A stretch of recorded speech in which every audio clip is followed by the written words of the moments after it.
Aku memperhatikan ayahku yang mengangguk. Ekspresinya lebih tegas dari biasanya. Ya, memang benar dia sangat menyayangi muridnya. Dulu aku bahkan sempat salah paham tentang hubungan mereka. Aku tersenyum pada Max yang berdiri diam sambil menatapku. Mereka pun berjabat tangan dengan canggung. Ketika tahu bahwa mereka sedang berselisih, awalnya aku ingin biarkan saja dan berharap bisa membaik dengan sendirinya.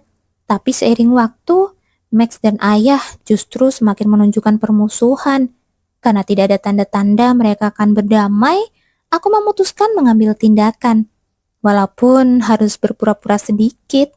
Memang agak memalukan karena terdengar seperti gadis kecil, tapi aku lega semuanya berjalan lancar. Melihat mereka tersenyum, hatiku pun terasa hangat. Kita harus minum teh, dengan camilan juga, usulku. Mengutuk dalam hati karena tangannya masih terasa kaku, Max memijat-mijat tangannya. Ia menggertakkan gigi, lalu menyadari seseorang sedang menatapnya. Max, ada apa? Menggelengkan kepala, Max memaksakan senyum. Tidak ada apa-apa. Tiba-tiba aku teringat kejadian di medan perang. Mata Jubilian membesar. Pasti mengerikan kalau sampai membuatmu teringat mendadak begitu. Iya, memang. Max mengangguk dan mendesah pelan. Biasanya dia lambat menyadari hal-hal seperti ini. Tapi kenapa hari ini dia begitu tajam? Ngomong-ngomong, apa yang ingin kau sampaikan sampai meninggalkan tugas sebagai putra mahkota? Max mengerutkan dahi. Haruskah aku jujur padanya? Ia merenung sejenak sebelum mengambil keputusan. Ya, dia perlu bersiap menghadapi kemungkinan terburuk. Menatap gadis itu, Max mulai berbicara. Tadi malam, Kaisar bertanya apa pendapatku tentangmu. Lalu dia mencoba meyakinkanku bahwa dia bisa memberiku apapun yang kuinginkan. Jubilian terbelalak. Dan, coba katakan lagi. Suara gurunya bergema dengan nada mengancam. Ada kilatan berbahaya di matanya. Meskipun biasanya bersikap tenang, Sang Duk sering menunjukkan sifat aslinya ketika menyangkut putrinya. Namun kali ini, apa yang dikatakan Kaisar? Tatapan tajamnya membuat lutut Max gemetar. Dengan menelan ludah gugup, Max menjelaskan. Awalnya dia bertanya apa pendapatku tentang Jubilian. Lalu dia bilang akan membantuku memilikinya jika aku menginginkannya. Aku terus menyangkal spekulasinya, tapi sepertinya dia sedang merencanakan sesuatu. Dengan tatapan penuh selidik, Regis bertanya, kapan menurutmu dia menyadarinya? Hari ketika aku mengajak Jubilian berdansa? Max menjawab setelah ragu sejenak. Mata Regis semakin dingin. Aku senang kau sadar akan kesalahanmu. Membuat putriku terlihat oleh Kaisar. Max tidak bisa menyangkal kritik itu. Perlahan ia menundukkan kepala, berharap bisa sedikit lebih sabar saat di pesta. Baru saat itu ia menyadari alasan gurunya hanya membicarakan Jubilian pada sedikit orang. Itu pasti untuk menghindarkan perhatian Kaisar darinya. Merasa kesal pada dirinya sendiri, Max mengepalkan tangan. Saat itulah Jubilian meraih tangan ayahnya dan tersenyum. Jangan khawatir, Pak. Kaisar tidak akan terus memperhatikanku selama Max bisa membuktikan ucapannya. Regis menghela nafas mendengar optimisme putrinya. Jubel, ini bukan masalah yang bisa dianggap remeh. Kaisar itu seorang pria licik, cepat tanggap, pandai melihat kelemahan orang lain, dan mahir menyusun rencana berdasarkan kekurangan orang tersebut. Potongnya, Jubilian menyebutkan persis apa yang ingin dikatakan Regis. Matanya membelalak. Tidak percaya putrinya sudah memahami sifat asli Kaisar. Meskipun tidak cakap sebagai pemimpin, Kaisar pandai mempertahankan posisinya di tahta. Karena itu, ia selalu tampil sebagai raja yang bermartabat dalam acara resmi. Hanya bangsawan berpangkat tinggi dan pembantu dekat yang sering bertemu dengannya yang tahu sifat aslinya. Padahal dia hanya beberapa kali bertemu Kaisar di pesta. Kecurigaan terlintas dalam pikiran Regis. Jubilian kembali berkata, aku tahu aku mungkin terkadang tidak peka, tapi aku tahu seperti apa Kaisar itu. Dia adalah musuh bersama kita, bukan? Regis sedikit terkejut, namun Jubilian melanjutkan. Aku tahu Papa khawatir akan keselamatanku, tapi aku juga harus bersiap menghadapi Kaisar. Regis menghela nafas mendengar kata-kata putrinya, lalu menunjukkan senyum tipis. Kau benar. Melihat percakapan ayah dan anak itu, Max merasakan perasaan aneh yang menggelayut. Sekali lagi, ia dilindungi oleh wanita yang awalnya ia pikir harus dilindunginya. Awalnya, Max yakin tidak ada orang yang lebih pantas berada di sisi Jubilian selain dirinya. Namun semakin ia mengenal Jubilian, semakin ia merasa dirinya tidak sebanding. Apakah aku pantas berada di sisimu? Pikirnya dalam kebingungan. Jangan menyalahkan dirimu sendiri. Suara lembutnya membangunkannya dari lamunan. Dalam sekejap, Jubilian sudah berada di hadapannya. Begitu bertemu dengan mata biru keunguannya, Max sadar kekhawatirannya tidaklah berarti. Ia akhirnya tertawa terbahak-bahak. Aku tidak tahu apa yang kau bicarakan. Max berpura-pura meremehkan, dan Jubilian tersenyum. Kalau begitu, aku tidak akan khawatir lagi. Melihat wajahnya yang manis, Max bersumpah lagi dalam hati. Aku akan melindungimu, apapun yang terjadi. Di dalam kamarnya, Victor pura-pura menjadi putra mahkota sambil berdeham begitu mendengar ketukan di pintu. Baiklah, buat suaraku serendah mungkin dan terdengar kesal. Victor segera berbicara dengan suara dingin. Siapa itu? Pelayan menjawab, ini Putri Beatrice yang mulia.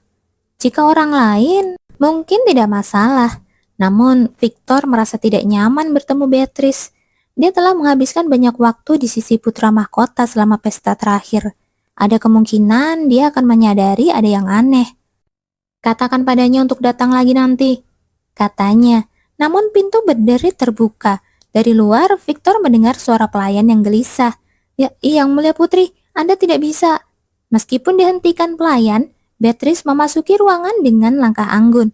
Saudaraku tersayang, aku datang untuk membahas sesuatu tentang temanku ini. Bisakah kau menyuruh pelayan pergi? Wajah Victor mengeras. Kenapa wanita itu mencoba mendekati Yang Mulia? Sebagai kesatria yang melayani putra mahkota, Victor tidak pernah memperlakukan Beatrice dengan permusuhan atau keramahan. Namun, jelas putra mahkota tidak menyukai putri itu. Memutuskan bahwa putra mahkota pasti akan memintanya pergi, Victor berkata dengan dingin, "Temanmu bukan urusanku, jadi pergilah." Wajah Beatrice mengeras saat ia menatap Victor dengan tajam. "Kau, siapa kau sebenarnya?" Victor merasakan darahnya mendidih, namun ia tetap bertahan dalam perannya. "Omong kosong apa yang kau katakan? Pergi sekarang." Alih-alih pergi, Beatrice malah memerintahkan para pelayan. "Kalian boleh pergi." Takut dengan nada dinginnya, pelayan pun segera keluar ruangan. "Beatrice, kau baru saja." Memotong ucapannya, Beatrice menuntut. "Kecuali kau ingin dipenjara karena menyamar sebagai anggota keluarga kerajaan, lepaskan helm itu sekarang juga." Sudah cukup lama sejak waktu minum teh selesai. Max melihat jam dan sedikit mengerutkan kening. Pertemuan malam akan segera dimulai. Biasanya dia tidak terlalu peduli, tapi anehnya, kali ini yang ada di pikirannya hanyalah para bawahannya. "Kurasa aku harus kembali sekarang," katanya dengan enggan. Mengangguk, gurunya mengingatkan. "Jangan lupa, mulai sekarang kau hanya boleh mengunjunginya seminggu sekali." Seolah meminta konfirmasi, namun Max berdiri dengan cemberut tanpa menjawab. Saat itu, Jubilian meraih tangan Max. "Papa, aku akan mengantarnya." Regis memberi tatapan tidak suka pada Max, tapi dia mengizinkannya. "Silakan," kata gurunya, masih menatap Max dengan tajam, seolah memperingatkan agar tidak melakukan hal bodoh. Max membalas tatapan itu. "Max?" panggil Jubilian sambil sedikit menarik tangannya. Max memutuskan untuk mengalah dalam adu tatap itu dan mengikuti Jubilian. Setelah mereka keluar dari gerbang depan dan mencapai tempat sepi di taman, Jubilian melepaskan genggamannya. Menatap Max, ia mengucapkan salam perpisahan. "Hati-hati di jalan." Max sebenarnya mengharapkan sesuatu yang lebih, tapi itu hanya ucapan selamat tinggal. Menahan rasa kecewanya, dia pun mengangguk. Baiklah, saat akan pergi, dia merasakan sensasi lembut dan menggelitik di punggungnya. Aku sebenarnya tidak terlalu pandai menyulam, tapi aku akan melakukan yang terbaik karena ini untukmu. Max terpesona oleh kelembutannya. Max melepaskan tangan mungilnya yang menggenggam pinggangnya, kemudian berbalik dan memeluknya. Aroma khasnya yang harum namun manis memenuhi hidungnya. Dia ingin melakukan lebih dari sekedar memeluk, tapi ada tugas yang harus diselesaikan. Menahan keinginannya, Max melepaskan pelukan itu. Aku juga akan melakukan yang terbaik. Jubilian menatapnya seolah bertanya apa maksudnya. Tapi Max hanya tersenyum tanpa menjelaskan. Jaga dirimu. Sebelum Jubilian bisa berkata lebih, Max dengan cepat menghilang dari pandangan. Sendirian, Jubilian bergumam. Kita tidak akan bisa bertemu selama seminggu. Bagaimana bisa dia pergi begitu saja? Betapa tidak pekanya dia. Dari kejauhan, Max memandang sosok wanita itu dan menghela nafas. Dia adalah seseorang yang sangat ia sayangi. Dan jika bisa, Max ingin menyimpannya di dalam sakunya. Bahkan jika mungkin, dia ingin menciumnya. Tapi Max mengerucutkan bibirnya dengan kesal, menatap gurunya yang kini berdiri di depannya. Aku tidak mau melakukannya saat pria itu mengintai. Max tidak peduli apa yang dilihat gurunya, tapi jelas bahwa Jubilian akan merasa malu jika mengetahui ayahnya menyaksikan momen mesra mereka. Karena Max sudah memutuskan untuk selalu mengutamakan Jubilian, dia menahan diri untuk tidak menciumnya. Ya, semua itu demi dirinya. Max tidak bisa menahan perasaan kesal pada gurunya yang bahkan mengganggu momen perpisahan mereka. Kurasa kamu masih tidak menghargai privasi putrimu, ujarnya dengan sinis. Regis mengerutkan alisnya seolah merasa terganggu. Dia kemudian menjawab dengan dingin. Bukankah kau bilang kau sibuk? Suaranya penuh sarkasme, menyiratkan bahwa dia ingin Max segera pergi. Namun secara tak terduga, muridnya justru berlutut daripada marah. Apa yang kau lakukan? Tanya Regis, benar-benar kesal. Tapi Max tetap tenang dan menatap ke atas. Aku ingin menjadi lebih kuat, tolong bantu aku. Regis menatap mata muridnya. Ada rasa putus asa dan keinginan kuat yang menggelora di mata merah itu. Berbeda dari sebelumnya ketika Max tidak memiliki tujuan yang jelas. Kali ini tampaknya dia telah mengambil keputusan. Meskipun merasa bangga, Regis tetap bersikap dingin. Masih ada keangkuhan dalam diri Max yang tidak bisa ia abaikan. Setelah memastikan niat muridnya, Regis dengan tenang menerima permintaannya. Baiklah.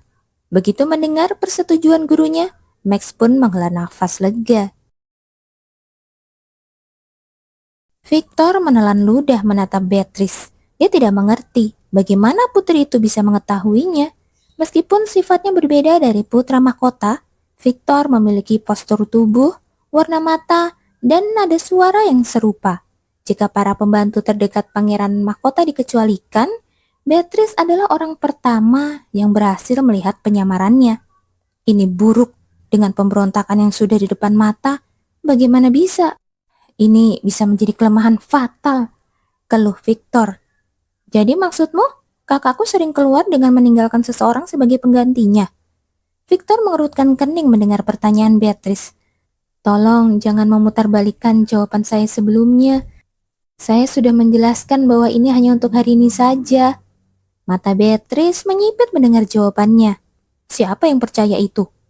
Putri itu benar-benar bukan orang yang mudah dihadapi. Dan kini kepala Victor berdenyut sakit. Kapten Dennis akan segera datang. Aku pasti akan dimarahi. Dan yang mulia, entah kenapa, Victor lebih takut dihukum mati oleh putra mahkota sebelum sang putri sempat memberitahu siapapun. Dia menelan ludah dengan gugup. Sekarang situasinya sudah begini. Satu-satunya pilihan yang tersisa adalah meyakinkan yang mulia putri. Berharap Max kembali selambat mungkin, Victor melirik putri itu. Yang mulia, teman yang Anda sebutkan tadi, saya akan membantu jika ada sesuatu yang bisa saya lakukan. Beatrice melirik Victor. Dia tidak terlihat begitu bisa dipercaya. Tapi dia adalah salah satu orang terdekat Maximilian. Pasti ada alasannya. Selain itu, Dia tidak mungkin berani mendekati Jubilian untuk dirinya sendiri, kan? Jika Maximilian menunjukkan ketertarikan pada Jubilian, ada kemungkinan besar perhatian Kaisar akan tertuju pada wanita itu. Namun, jika hanya seorang kesatria yang Beatrice perintahkan, tidak ada yang akan merasa aneh meskipun dia berada di sekitar Jubilian. Setelah mengambil keputusan, Beatrice membuka mulutnya. Pada hari pertandingan berburu nanti, kau harus melindungi temanku. Awalnya, Victor mencoba menolak. Bagaimanapun juga, satu-satunya orang yang perlu dia lindungi adalah tuannya, sang putra mahkota. Namun, begitu mendengar nama yang disebutkan sang putri, dia berubah pikiran. Lady Florian. Victor yakin bahwa dia telah jatuh cinta pada pandangan pertama. Dia tidak bisa melupakan penampilan anggun wanita itu saat pesta kedewasaan sang putri. Di mata Victor, Lady Florian tampak seperti peri. Aku tidak percaya kesempatan ini datang. Meskipun putra mahkota pernah mengajak wanita itu berdansa, Victor yakin bahwa itu hanyalah salah satu rencana semata. Yang Mulia sudah memiliki wanita sapu tangan. Pasti dia mengajak Lady Florian berdansa hanya agar bisa melindungi wanita sapu tangan dari perhatian Kaisar. Setelah mengambil keputusan, Victor berjanji kepada Beatrice. Saya akan bertanggung jawab dan melindungi wanita itu. Mendengar janji seriusnya, Beatrice tersenyum puas. Bawahan Maximilian memang sangat setia. Beatrice yang selama ini hanya dikelilingi oleh bawahan permaisuri, tidak bisa menahan rasa iri melihat kesetiaan itu. Baiklah, aku akan merahasiakan apa yang kulihat hari ini sebagai gantinya. Terima kasih Yang Mulia. Setelah selesai bertransaksi, Beatrice berdiri. Jika ada yang bertanya apa yang terjadi, katakan saja aku datang untuk berdebat dengan saudaraku tentang kompetisi berburu. Mengerti? Victor mengangguk. Dia tahu bahwa Beatrice tidak memiliki keuntungan jika terlihat akrab dengan putra mahkota. Hal itu hanya akan meningkatkan permusuhan dari Kaisar dan permaisuri. Mengerti Yang Mulia? Beatrice pun pergi, dan Victor memakai kembali helmnya. Tersenyum lebar, berpikir bahwa putri lebih baik dari yang pernah ia duga. Victor, suara yang familiar tiba-tiba memanggil dari belakangnya. Terkejut, Victor berbalik. Oh, Yang Mulia, Anda kembali lebih cepat dari yang saya perkirakan. Tuannya terlihat sedikit lebih lelah dari biasanya. Victor mengamati sebentar sebelum menyadari tatapan putra mahkota tertuju padanya. Sang kesatria pun segera berdiri tegak. Apa ada yang terjadi saat aku pergi? Tanya Max sambil duduk di kursinya. Victor terdiam sejenak mengingat percakapannya dengan Beatrice tadi. Jika Yang Mulia mengetahui bahwa putri menemukan identitasku, aku mungkin akan dipenggal. Sudah memutuskan, Victor melaporkan informasi palsu sesuai rencana dengan Beatrice. Putri datang dan berdebat bahwa kesatrianya akan menjadi pemburu yang lebih baik daripada Yang Mulia. Max sedikit mengernyit mendengar hal itu. Kenapa tiba-tiba dia mencari masalah denganku? Apakah ini karena... Seberapapun Max mencoba memikirkannya, satu-satunya alasan saudarinya mungkin mendendam adalah karena dia pernah melihat Beatrice menari dengan kaku sendirian di kamarnya malam itu. Aku mengerti. Melihat Max tersenyum sinis, Victor buru-buru menambahkan. Tentu saja, saya juga mengejek sang putri begitu mendengar omongannya. Menyadari bawahannya mengharapkan pujian, Max mengangguk. Baik, kerja bagus. Ngomong-ngomong, kurasa sudah waktunya memulai rapat malam. Oh, rapat malam ini dibatalkan. Jawab Victor dengan cepat. Kapten Dennis seharusnya bersama Lady Fresia sekarang. Fresia, apa yang dia butuhkan? Sepertinya dia ingin membahas tentang perintah Yang Mulia untuk mengawasi pergerakan Kaisar terkait kompetisi berburu. Kapten mungkin akan segera kembali. Begitu. Saat Victor hendak melepas baju zirah putra mahkota, Max tiba-tiba menegur. Ngomong-ngomong, kau terlihat tidak nyaman. Victor tersentak. Maaf, apa maksud Anda dengan tidak nyaman? Aku hanya mengatakan ini karena sejak aku tiba, kau terlihat sangat gugup. Ada apa? Akhirnya Victor mendapat perhatian yang selama ini dia dambakan dari putra mahkota. Namun justru darahnya terasa membeku. Dia pun menelan ludah. Biasanya dia tidak pernah tertarik padaku. Ada apa dengannya? Jika dia melaporkan apa yang sebenarnya terjadi, Victor yakin akan menerima hukuman disiplin karena gagal menjalankan tugas. Sambil menggelengkan kepala, dia pun memaksakan senyum. Masalah? Tentu saja tidak, Yang Mulia. Memperhatikan wajah bawahannya, Max sedikit mengernyit. Tertawa dengan wajah pucat, mencurigakan. Mungkin memang ada sesuatu yang terjadi saat aku pergi. Max hendak menginterogasi Victor ketika terdengar suara ketukan di pintu. Ini Dennis, Yang Mulia. Akan kuurus nanti. Max menghela nafas dan berkata, "Masuk." Dennis segera masuk ke ruangan dengan membawa beberapa dokumen. "Yang Mulia, Lady Fresia telah melakukan penyelidikan terkait dugaan Anda yang dibahas sebelumnya." Max menerima dokumen itu lalu wajahnya berubah masam. Kaisar menangkap binatang buas. Menangkap dan melepaskan binatang buas dalam kompetisi berburu bukanlah hal yang aneh. Namun yang aneh adalah Kaisar yang tidak menyukai berburu, nekat menangkapnya demi acara tersebut. Bagaimanapun juga, ini bukan kebiasaannya. Dia takut pada binatang buas. Bahkan yang dikurung dalam kandang sekalipun, tidak mungkin dia menikmati melihatnya berkeliaran di lapangan terbuka. Max terdiam sejenak, memikirkan hal itu sebelum memberikan perintah. Katakan pada Fresia untuk terus mengawasi Kaisar, dan cari tahu apakah dia memiliki cara untuk mengendalikan binatang buas itu, baik dengan alat ataupun obat. Baik, Yang Mulia. Perasaan tidak enak muncul dalam diri Max, dan dia mengepalkan tangan dengan kuat.